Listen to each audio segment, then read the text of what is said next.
చేస్తాం, అది చేస్తాం. ధర్మం పట్ల నువ్వు అసలు పని చేయకూడదు, నువ్వు బంద్ చేసుకో, కన్వర్ట్ అయిపో నువ్వు, లేకపోతే నీకు నీ ఫ్యామిలీకి చంపేస్తాం. ఆ విధంగా ప్రతి ఫోన్ నుంచి అదే థ్రెట్స్ కాల్స్, బెదిరింపు కాల్స్, అదే మాటలు మాట్లాడుతున్నారు. నేనేం చేసిన అంటే, నీ ఎన్ని నంబర్ ఉన్నాయిరా అని నా అడిగిండు. నేను చెప్పినా నాకు ఇంకొక నంబర్ కూడా ఉందిరా భయ్ అని చెప్పిన.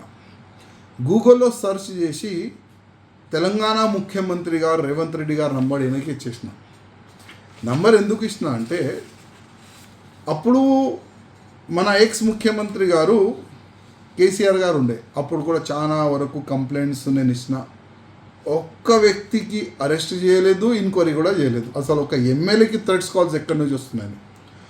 ఇప్పుడు ఏంటంటే కనీసం రేవంత్ రెడ్డి గారు అయితే నేను నంబర్ ఇచ్చిన, రేవంత్ రెడ్డి గారికి ఒకవేళ అయినా ఫోన్ చేసి థ్రెట్ చేస్తే అప్పుడైనా ఒక మంచిగా ఎంక్వైరీ జరుగుతుంది.